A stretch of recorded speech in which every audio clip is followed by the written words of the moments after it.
It's rare for me to give an anime that I've recently watched a place on my personal top 10 list, a list that isn't even complete. But for some reason, this anime in particular took my expectations away and gave me something more than just a show about a girl in a bunny suit with a dash of harem and an abundance of fan service. What I got instead was a slice of life anime that included elements of moral ambiguity and science fiction. Imagine you're a Japanese high school student by the name of Sakuto. After taking a trip to the library, you confront a mysterious girl in a bunny outfit by the name of Mai. Strangely enough, you're the only one who can see her, while everyone else can't. This is due to a phenomenon that the characters in this show called Adolescence syndrome. It's up to our main protagonist to help Mai and many others suffering from this event, including himself. This very scene alone is so memorable and captivating, not because of the fact that it's an anime girl in a bunny costume. It's more than just lazy fan service. It's fan service with a purpose. Despite being called Rascal Does Not Dream of Bunny Girl Senpai, it's just by name alone, as the story has nothing to do with bunny girls in general, but that doesn't change the fact that the story itself is spectacular in a way. It adds to the story, it adds to the mystique of what's going on.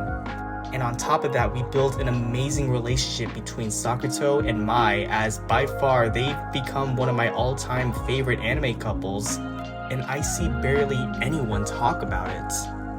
I was expecting for nothing more than a romantic harem comedy.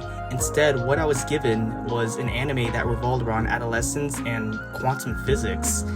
Each story arc revolves around our main protagonist taking upon himself to solve these various syndromes that are affecting many individuals, primarily the show's female cast. What makes that even more interesting is that the harem cliche is completely thrown out the window and instead focuses on each of the female characters as friends of Sakuta instead. This allows the anime to focus more on their problems rather than having them fall for the main protagonist in general.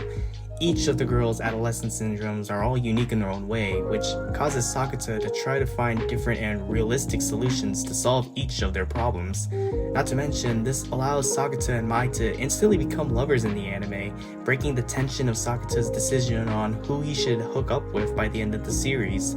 What I mean is that if this show really dived into the harem aspect, Sakuta would have made one hell of a hard decision, as each of the girls in the anime are just perfect the way they are. What many anime fail to do, especially shonen anime, is build hype around two characters who will eventually end up together, but the story just keeps dragging on, and at that point, you just give up. Sakuta, on the other hand, he confesses to Mai, not by the end of the first series, but by episode 3. It takes 3 episodes just for him to confess his love for Mai, and it works. What makes these two so special is that they carry the weight of not only their relationship, but the overall series itself. The relationship is down to earth and domestic, and every time you see them on screen, you have a sense of feeling that these two are in fact a real couple. While many people complain that these two have yet to share a kiss on screen, I actually wouldn't mind if they didn't. What makes their relationship so strong is that they're both honest, understandable, and dependent with each other. They managed to prove to me, as an audience member, that their relationship is far stronger without the need of these two sharing an on-screen kiss. It's also worth mentioning that this relationship is quite unique compared to most anime couples, as their relationship is both close distance and long distance, due to the fact that Mai herself is an actress and has to adorn to heavy film scheduling. But she manages to take time off just to meet Sakuta at home, even when she needs to see him during her film shoots. As for the other female characters, we have Rio Futaba, a member of the school's science club who helps Sakuta try to understand more about the adolescence syndrome. Koga, a girl who at first had feelings for Sakuta, only to realize that Sakuta's heart belongs to Mai. Nodoka, one half of the idol pop group Sweet Bullet and half-sister of Mai. Sakuta's younger sister Kaede, and a mysterious girl by the name of Shoko, who was the first individual that Sakuta met before Mai, upon realizing that she's just like Mai herself. Shoko is someone that doesn't exist to the public eye, except for Sakuta. She appears here and there, almost like she's Sakuta's guardian angel. We'll talk more about her soon. I think a perfect example of how they utilize the female characters is in the episode in which we are first introduced to Nodoka. In this story arc, Nodoka and Mai end up switching bodies. The issue is, the two sisters both have different backgrounds within the entertainment industry. As mentioned before, Nodoka is a part of an idol group, whereas Mai is an actress. We get to learn that Nodoka herself looked up to Mai as a personal idol and hoped to meet her one day, which eventually came true. However, as her mother began measuring her success to Mai as she got older, Nodoka felt resentment towards her sister and grew an inferiority complex towards her. The body swap symbolizes Nodoka's feelings of wanting the same attention as her sister. Despite the swap, she doesn't get the same satisfaction. Upon learning that Mai had indeed cared about her, the two eventually rekindle their relationships and eventually go back to their original bodies. Despite only knowing Nodoka for only a few episodes, we get a different perspective of how others see Mai and what her world looks like outside of Sakata's. I also enjoy the fact that some of the problems that get resolved in the show often end in circumstances that require sacrifices and feelings of regret. Because of this, when Sakata has the ability to solve these problems, sometimes they require him to make the ultimate decision. Whether that be rejecting someone's love for them without hurting their feelings, or getting his own sister to recover from her trauma, only to have her recover her past memories and forgetting about the new ones in the process, it shows that none of these problems end the way you want them to end. I also enjoy the fact how in every story arc, each episode ends differently as it's sung by a different singer, primarily the female seiyus of this show, whose characters are the focus of said story arc. And just like the saying goes, a good anime is unskippable. But how do you make an ending theme unskippable? By utilizing different singers singing the same song and giving it a different meaning to it. In the case of the movie, this is the true finale of Season 1, as it not only brings the entire season to a close, but also Sakata's story arc as a whole. Upon watching this movie, I found some very unique similarities to that of the film It's a Wonderful Life. Both of the films take place around Christmas season, and both our main characters of said film have to deal with a what-if scenario that end up changing their lives forever. This is also where we finally get to talk more about the character Shoko. The plot of the film centers around Shoko's adolescence syndrome, which was caused during her childhood. After realizing that she has a fatal heart disease, she attempts to cope with what she has left and begins to write down her future plans for a school assignment.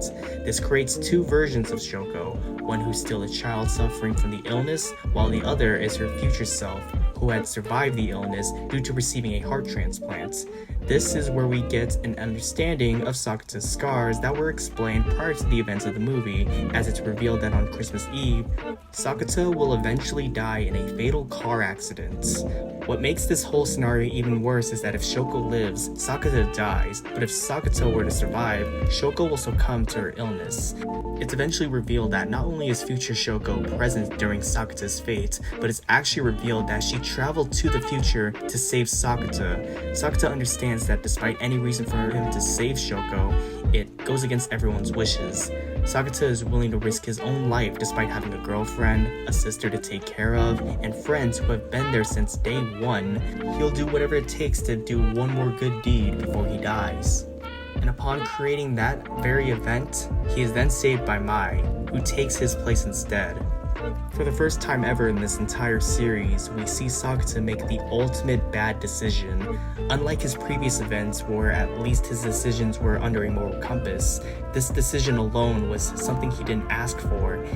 His selfless act alone caused even more suffering. He experienced pain, but now he has to live with that pain for the rest of his life. And this is also why Shoko exists in the first place. She is the guide to Sakata's selfless decision, the guardian angel that looks over his moral decisions. She watched him grow from a hopeless individual to someone who is willing to take it upon himself to help others even if their situation is almost impossible to overcome.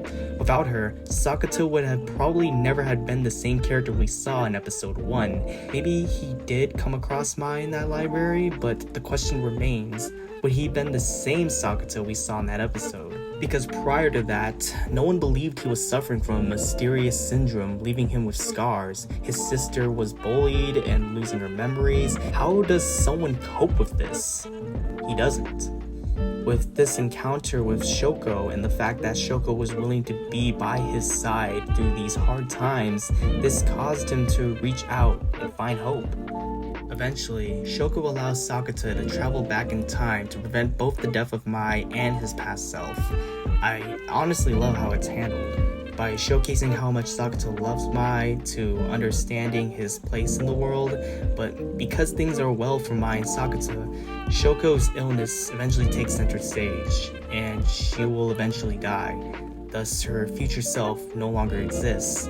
Because of her death, this causes the events from Season 1 to never occur.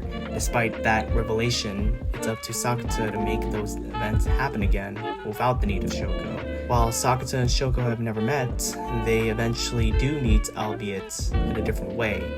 It may appear like any other generic slice of life anime, but there was something about it that truly changed me upon viewing it for the first time. Like I mentioned earlier in this video, I don't even have a proper top 10 anime list, but if there's one that I'm willing to add, it's definitely this one. It's definitely become one of my all-time favorite anime, and I highly recommend you checking it out if you have the chance.